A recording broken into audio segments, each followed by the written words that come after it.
Bom dia!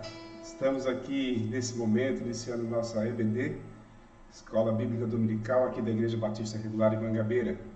Quero mandar um abraço especial para todos vocês que estão aí nesta manhã maravilhosa de domingo, acordando aí para louvar ao Senhor, esse dia especial em que a gente pode expressar o louvor ao Senhor, nosso Deus, que tem nos concedido a dádiva da salvação em Cristo Jesus e também o privilégio de poder observar a palavra do Senhor. Então, nesse momento, nós vamos iniciar nossa EBD. Deus esteja abençoando a sua vida nesse momento. Vamos orar? Senhor, nosso Deus e Pai, obrigado, Senhor, por esse tempo tão precioso que o Senhor nos concede. Ajuda-nos, Senhor, a ter uma visão correta, Senhor, da Tua palavra. Nos direcione, nos dê sabedoria para a glória do Teu nome. Isso é o que nós te pedimos. Abençoa, Senhor, a cada um que está nos assistindo nesse momento. Em nome do nosso Senhor e Salvador Jesus Cristo. Amém. Muito bem, queridos. Nós estamos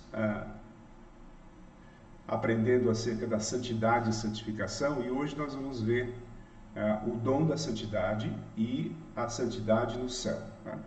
O dom da santidade e a santidade no céu. Então, eu queria que você pegasse a sua Bíblia, aí a gente vai acompanhar as passagens bíblicas, e eu queria que você ficasse aí atento com a sua Bíblia aberta, certo? Então, vamos lá. Muito bem.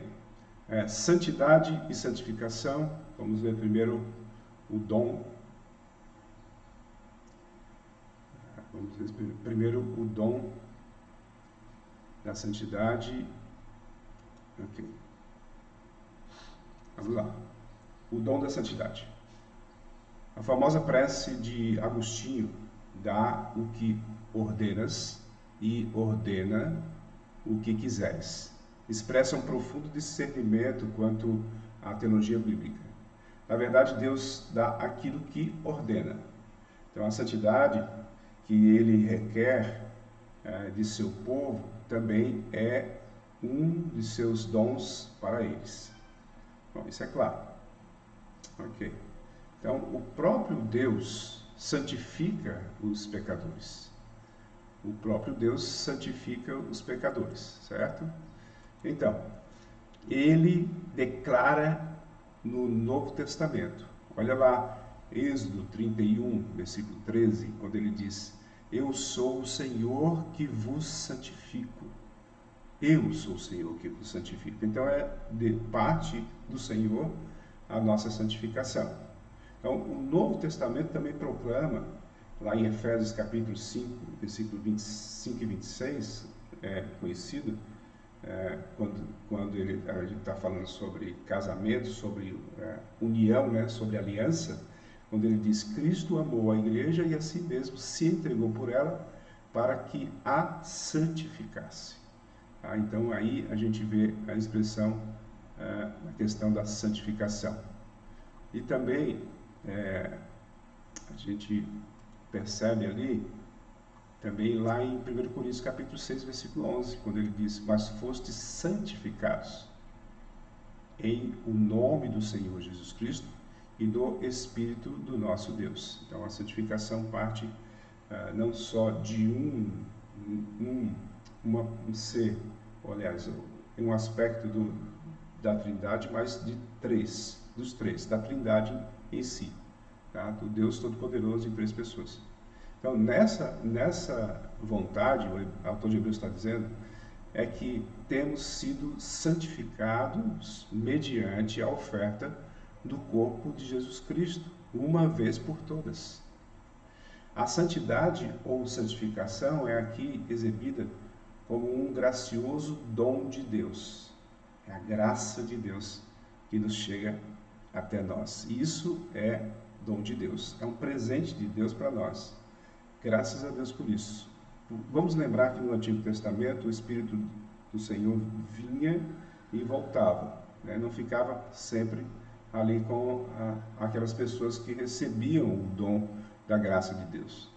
Apesar de o próprio Deus estar dirigindo o seu povo, estar trazendo as mensagens através dos profetas, através dos juízes, através dos reis.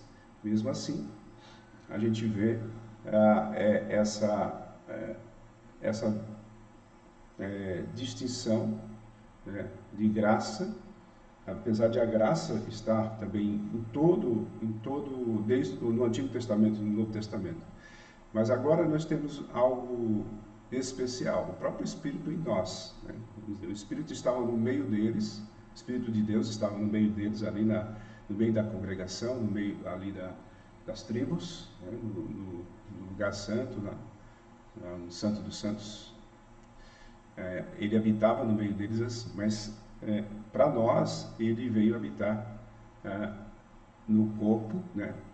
O próprio Cristo, o Filho de Deus. Então isso faz uma grande diferença. Sim, mas o dom da santidade nos dá essa condição da gente ter essa perspectiva diferente, mais apurada, com a própria palavra do Senhor.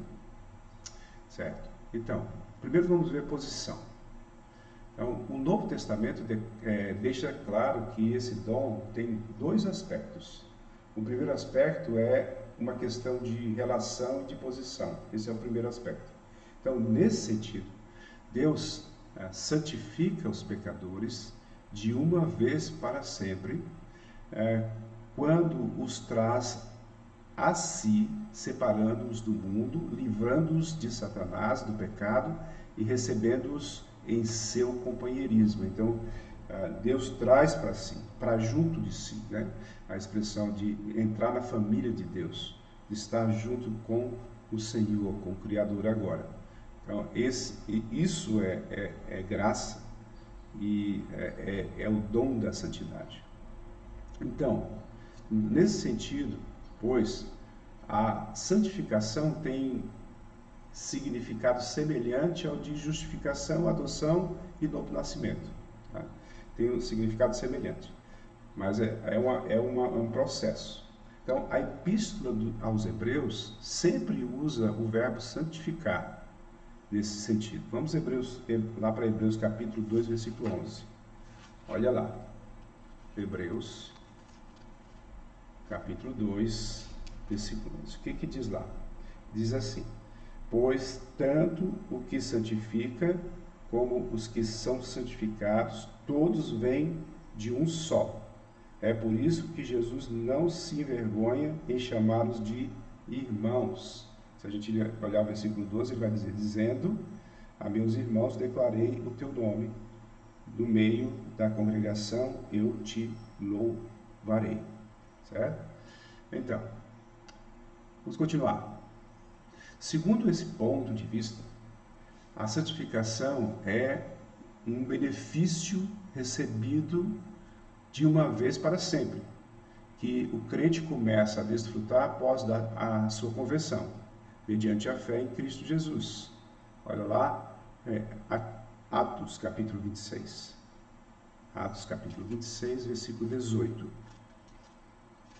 Atos 26, 18, diz assim: para abrir os olhos deles e convertê-los das trevas para a luz e do poder de Satanás para Deus, a fim de que eles recebam remissão de pecados e herança entre os que são santificados para fé em mim.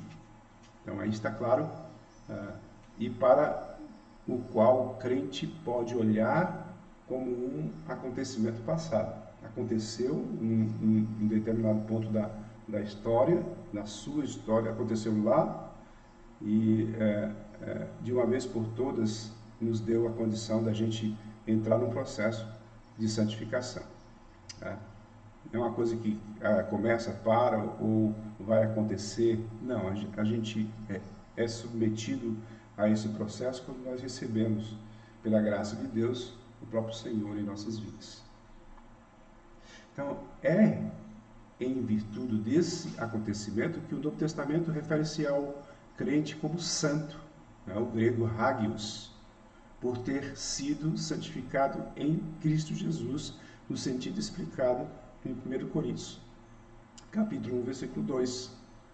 Ele diz santificado em Cristo Jesus. Quando ele está iniciando a carta, ele está dizendo assim aos santos da igreja de Corinto.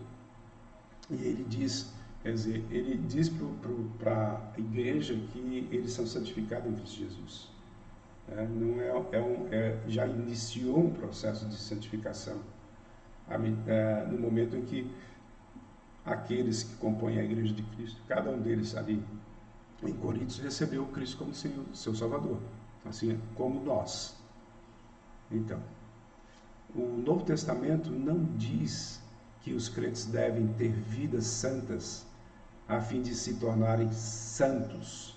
Ao invés disso, ensina que os crentes, por serem santos, devem viver vidas santas. Então, se você é crente em Cristo Jesus, você deve viver uma vida santa. Isso é natural. Não tem como você separar essas duas coisas. Ou você vive uma vida santa porque você é santo, ou você não vive uma vida santa porque você não é santo. Então, o que está vinculado à santidade é a conversão. É aquilo que Deus colocou no nosso coração, a fé, para a gente entregar nossa vida a Cristo. E aí, esse vínculo não se desfaz. É um vínculo que acontece naturalmente após a conversão e que vai tendo um processo de crescimento à medida que a gente vai crescendo em santidade pela graça de Deus e por nós, com a ajuda do próprio Espírito de Deus, esforçarmos a crescer em santidade. Então não é algo que você... vamos lembrar que a fé em Deus colocou em nós porque nós estávamos mortos. Então não tinha como a gente decidir ter fé. Deus colocou. E a fé sempre é colocada através do Criador, através de Deus. Então aí depois que eu adquiro essa fé pela graça, aí eu entro no processo de santificação, de crescimento, dia após dia, pela graça de Deus. Muito bem. Então, aí a gente vê que a graça é um processo, né, que vai nos dando esse crescimento. E depois vem a progressão. Vamos para a progressão agora. O segundo aspecto desse dom é recreativo e progressivo, como eu acabei de falar. Então, nesse sentido, a santificação é a obra graciosa do Espírito no crente, durante toda a sua vida terrena, mediante a qual ele cresce na graça. Olha 1 Pedro capítulo 2, versículo 2. Vamos lá. Primeira carta de Pedro, capítulo 2, versículo 2. O que diz lá? 2:2.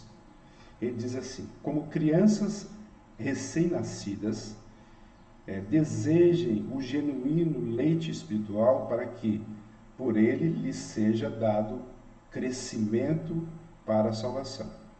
Por eles lhes seja dado crescimento para a salvação.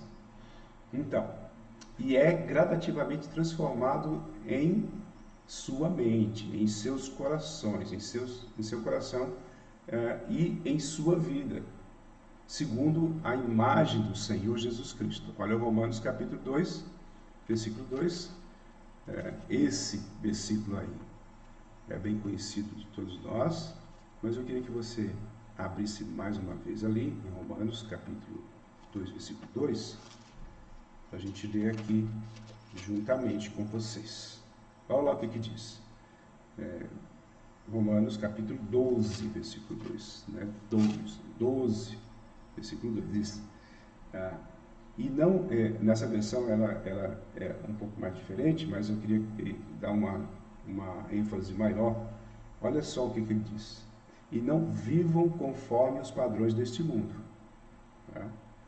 mas deixem que Deus os transforme pela renovação da mente, para que possam experimentar qual é a boa, agradável e perfeita vontade de Deus.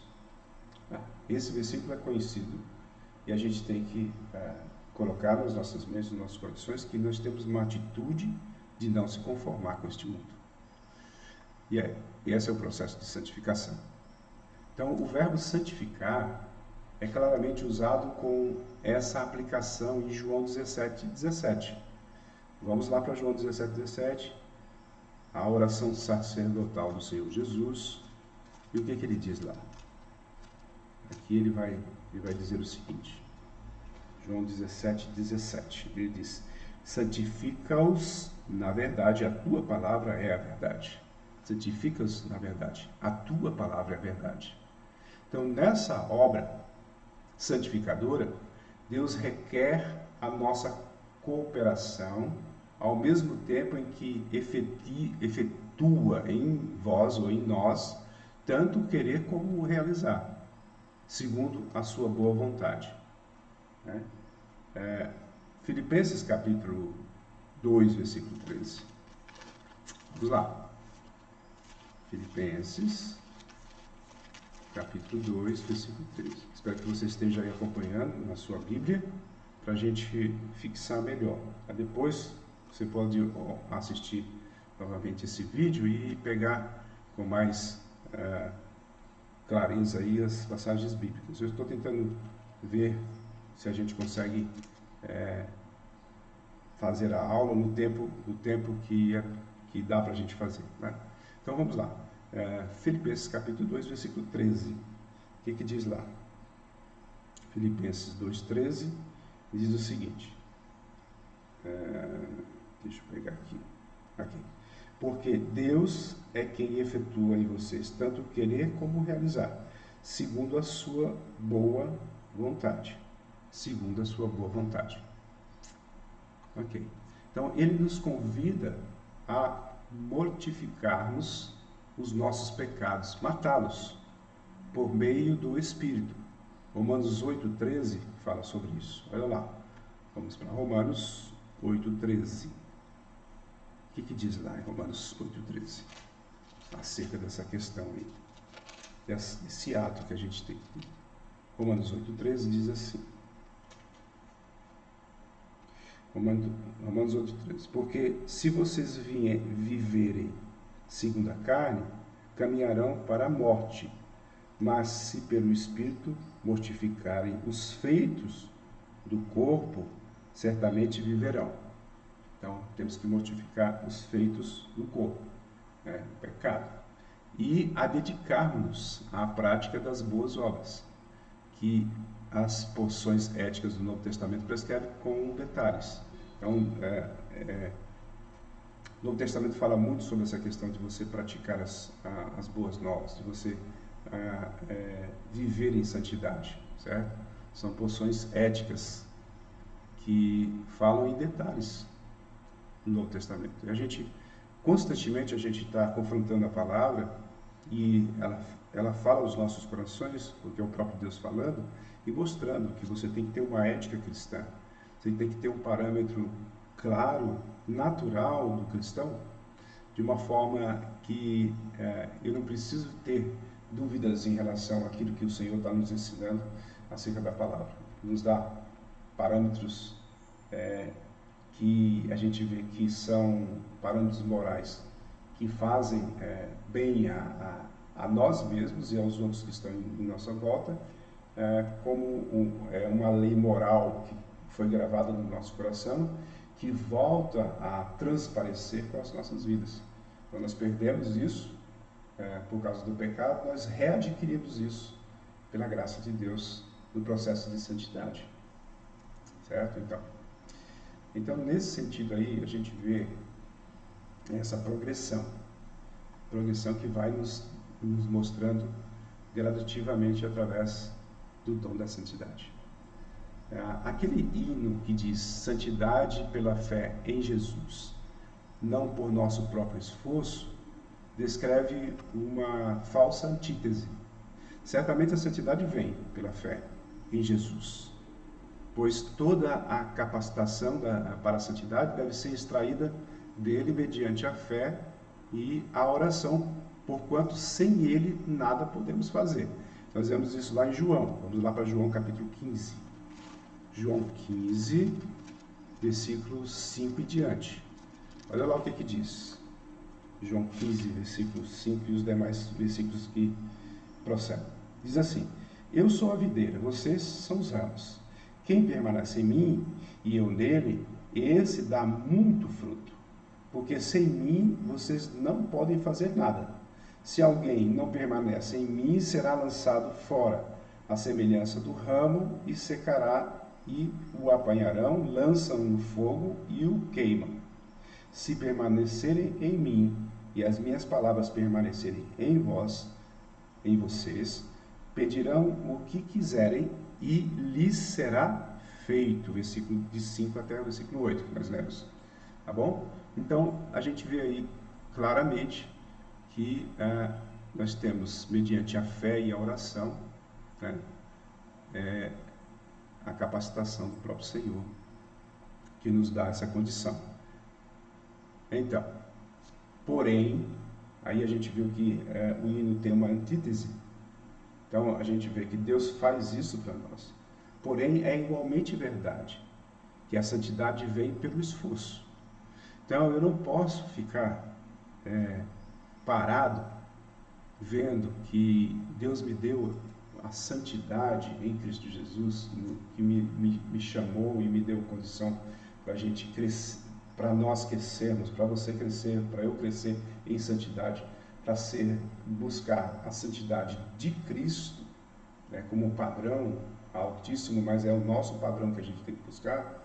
Ele não nos deu simplesmente o Espírito dele para estar em nós, para morar em nós como habitação, somente para a gente ficar de braços cruzados e deixar que Deus trabalhe na nossa vida. Não é assim. O Espírito Santo está em nós, ele nos capacita, ele nos ajuda e ele nos mostra o caminho onde a gente deve andar, e nós, com os nossos esforços, é que o processo de santificação vai crescendo. Então eu tenho que ter a atitude nesse processo. Eu não posso ficar parado esperando que o Senhor faça tudo por mim. Ele faz tudo por nós, mas ele nos dá as ferramentas necessárias. Então, a gente vê que é igualmente verdade que a santidade vem pelo esforço. Assim, depois de ter ajoelhado para reconhecer a nossa fraqueza e solicitar ajuda, devemos ficar de pé contra o pecado. É como a oração, é orar e ter ação. Hebreus capítulo 12, versículo 4. Olha lá. Vamos ver o que o autor de Hebreus diz acerca disso. Hebreus capítulo 12, versículo 4. Hebreus 12, 4 diz lá o que ele diz. Ele diz assim: na luta contra o pecado, vocês ainda não resistiram até o sangue. Já pensou nisso?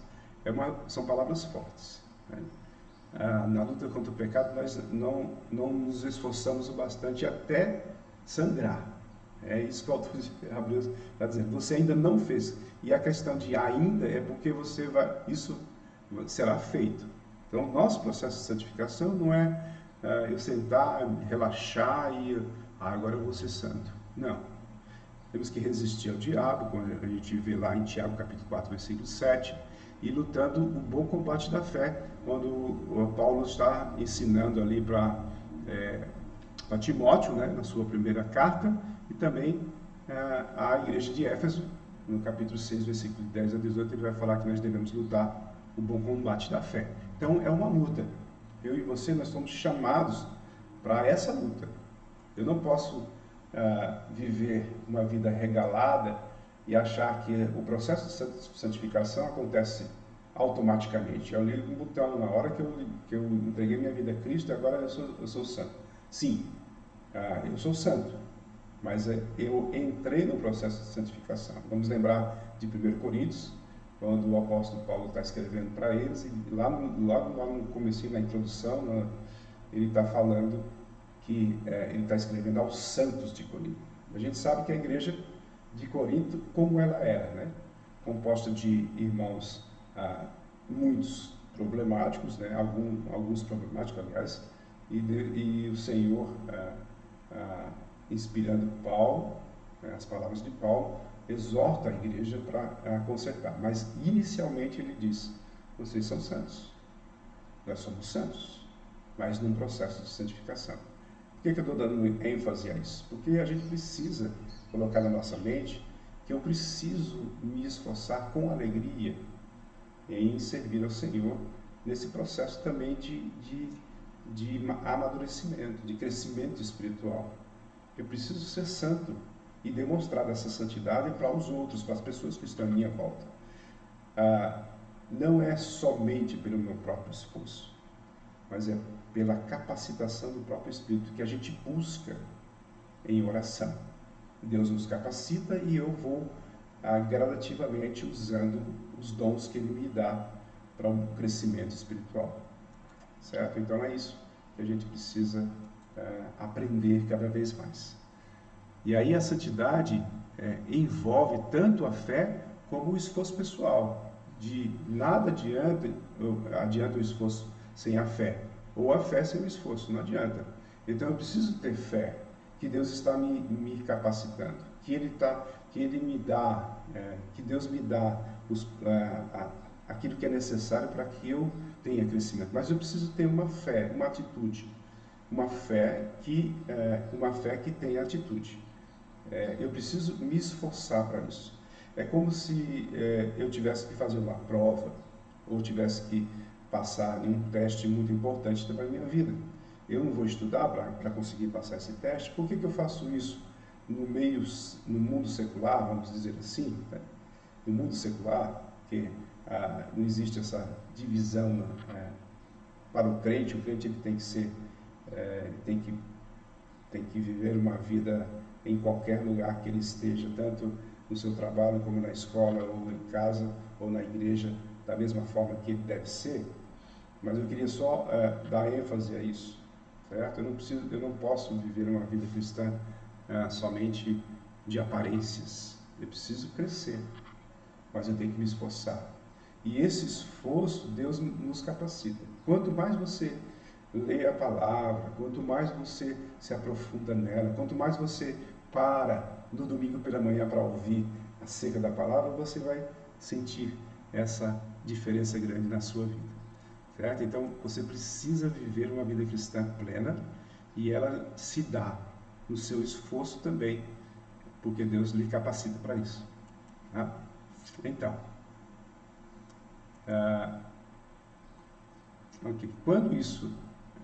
quanto a isso, é importante conservar o equilíbrio, e isso nem sempre tem acontecido. É óbvio, eu preciso viver uma vida equilibrada. Eu não posso exagerar, né? E eu não posso ficar relapso. Não posso fazer isso. Eu tenho que saber equilibrar isso. Então, a progressão ela vai acontecendo com esse equilíbrio também, com essa vontade de servir. A santidade é o fim e o propósito de nossa eleição. Então, nós sabemos que a santidade é uma busca intensa que nós devemos galgar esse objetivo, de alcançá-lo. É como uma corrida. Aí eu preciso correr para chegar no final. Eu sei que eu já ganhei, é interessante isso. Eu já ganhei essa corrida, mas eu tenho que entrar no processo, porque é aquela questão do já ainda não.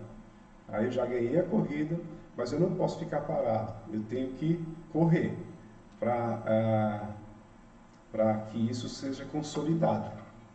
Efésios capítulo 1, versículo 4. Olha lá. Efésios capítulo 1, versículo 4. O que diz lá? Efésios capítulo 1, versículo 4. Diz assim lá. Efésios capítulo 1, versículo 4. O que diz lá? Diz assim: antes da fundação do mundo, Deus nos escolheu nele para sermos santos e irrepreensíveis diante dele, em amor. A base de tudo é o amor. Quando a gente coloca o amor em primeiro lugar, que é o amor a Deus, o amor ao próximo, a gente vê que isso é uma base que nos fortalece. Né? A santidade é o fim e o propósito da nossa eleição e de nossa redenção e de nossa chamada. Então a gente vê isso em Efésios capítulo 5, versículo 27 e vemos isso em 1 Tessalonicenses 4:7, e você deve conferir também 1 Pedro, capítulo 1, versículo 15, e 2 Timóteo, capítulo 1, versículo 9. E da disciplina providencial de Deus sobre nós. Olha lá, Hebreus, capítulo 12, voltando, indo lá para Hebreus, capítulo 12, versículo 10. O que diz lá? Hebreus, capítulo 12, versículo 10. Diz assim, Hebreus 12, 10. Ele diz, pois eles nos corrigiam por pouco tempo, segundo melhor lhes parecia. Deus, porém, nos disciplina para o nosso próprio bem, a fim de sermos participantes da sua santidade.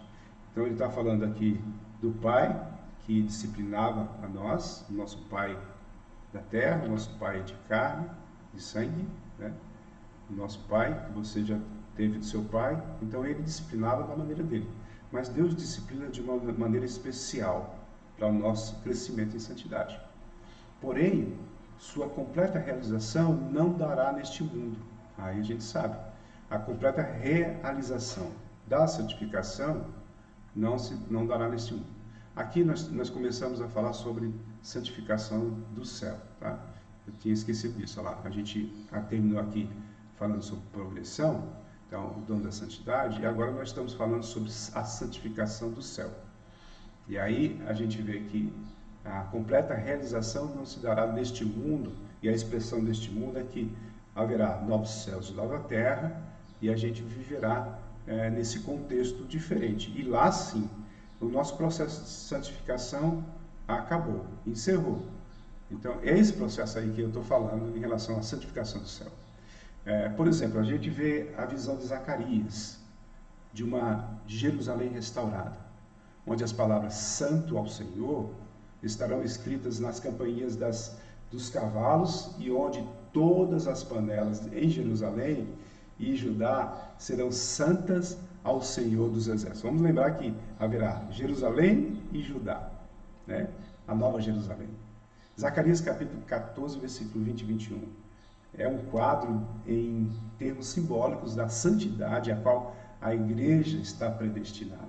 Nós estaremos nesse contexto, né?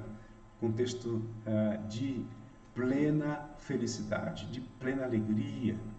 E isso a santidade e a santificação vai consolidar aí nesse tempo. Enquanto não, a gente tem o privilégio de aqui e agora já viver essa santidade. Nós temos esse privilégio de viver essa santidade porque o próprio Deus nos dá. E o prazer de estar vivendo essa santidade é que é importante. Cada ponto que é galgado em nossa vida, cada ponto que nós alcançamos no processo de santificação, cada objetivo que nós atingimos, né? Cada etapa da nossa vida, onde a gente olha para trás e diz assim, como Deus me modificou, como Deus melhorou o aspecto, a visão que eu tinha, a perspectiva que eu tinha de santidade. Eu estava muito longe, muito aquém, eu estava longe de Deus, eu era inimigo de Deus. Mas agora eu volto para Deus, através em Cristo Jesus, e Ele me dá essa condição plena. Né? Isso é fantástico para a nossa vida cristã. Então a gente precisa ter essa visão correta de quem nós somos. Santidade, a santificação do céu.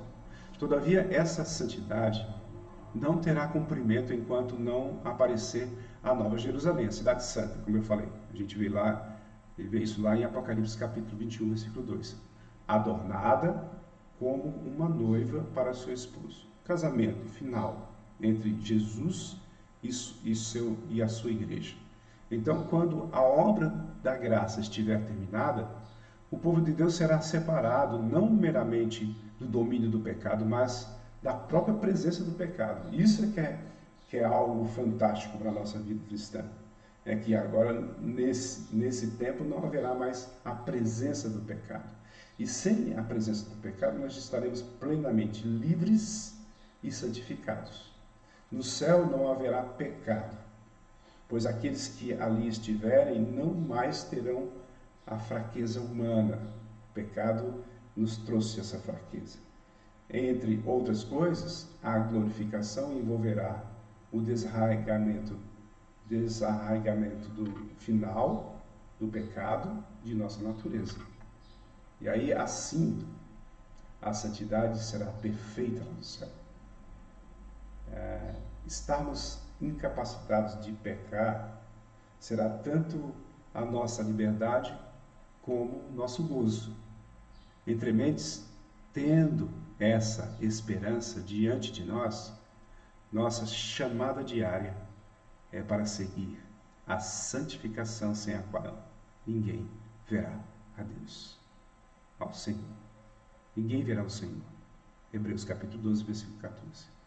É no processo de santificação que nós temos o objetivo, na realidade, o presente de ver o Senhor. Então, sem essa santificação, ninguém verá o Senhor. Então, você e eu, nós temos essa prerrogativa de que somos capacitados pelo próprio Deus para vê-lo. E no processo de santificação, eu preciso ter essa alegria de poder entrar nesse processo e viver esse processo.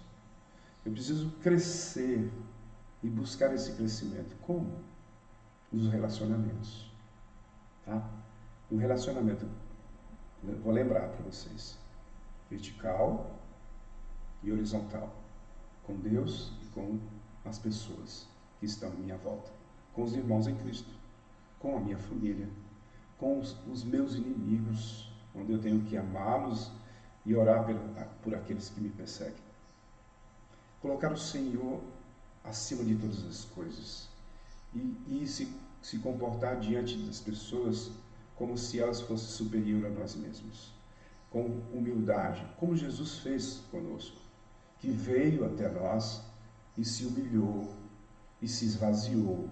Nós não podemos nos esvaziar, porque Jesus podia, ele era Deus e ele se tornou homem. Isso é um esvaziamento. Nós não podemos nos tornar um rato, né? Um animal, para se esvaziar. Se fosse assim, a gente teria que se esvaziar dessa forma. Ó, a diferença, a comparativa, né? Então, Deus se esvaziou. Ele se fez carne, habitou entre nós, para que nós fôssemos iguais a Ele, santos. Esse é o processo que eu preciso buscar constantemente na minha vida cristã. Deus esteja abençoando a sua vida. Você possa aproveitar esse estudo e perceber quanto é necessário você viver uma vida cristã em santidade. A pureza que nós temos perdido ao longo do tempo, no nosso mundo contemporâneo, onde as pessoas estão voltando para si própria, achando que pode fazer as coisas por si própria, esquecendo do Criador, aquele que fez todas as coisas. Você e eu temos o privilégio de sermos, porque nós fomos tocados pelo próprio Espírito de Deus, para enxergar que eu preciso ser santo como Deus é santo. Você tem essa alegria de poder servir ao Senhor. Ontem nós falamos, jovens, sobre a questão do prazer em Deus. Do prazer em Deus. Eu preciso ter esse prazer do Senhor. Eu só posso tê-lo quando eu aprendo acerca da palavra e quando eu aplico aquilo que eu aprendo no meio em que eu estou. Os relacionamentos com o meu cônjuge, com meus filhos, com os meus parentes, com meus irmãos em Cristo e com as pessoas que estão em minha volta, dependentes de se elas são minhas amigas, meus amigos ou meus inimigos. Mas eu preciso viver uma vida santa diante das circunstâncias que estamos passando neste mundo. Deus esteja abençoando a sua vida. Vamos orar, encerrando esse tempo. Eu quero já pedir que o Senhor esteja nos abençoando para logo mais à noite estarmos reunidos mais uma vez no segundo domingo no culto presencial, com a capacidade de 30% só dos irmãos que estarão conosco lá. Deus esteja abençoando a sua vida e que nós possamos viver uma vida cristã plena. Senhor, nosso Deus e Pai, obrigado, Senhor, por esse tempo, por essa escola dominical, onde nós aprendemos acerca da santidade. Que Deus esteja nos orientando, nos aperfeiçoando cada vez mais para sermos mais parecidos com o seu Filho. Entregamos em tuas mãos, em nome do teu Filho Jesus Cristo. Amém. Se você ainda não se inscreveu no canal, se inscreva, tá? Para que a gente possa crescer em números aí, como é exigido, para a gente poder continuar transmitindo essa mensagem tão importante para nossa vida e para a vida das pessoas que ainda não conhecem Cristo, que não conhecem Cristo como seu Salvador. Tá? Se você quiser também colocar um like aí, você o faça. Tá? Deus esteja abençoando a sua vida. Até mais.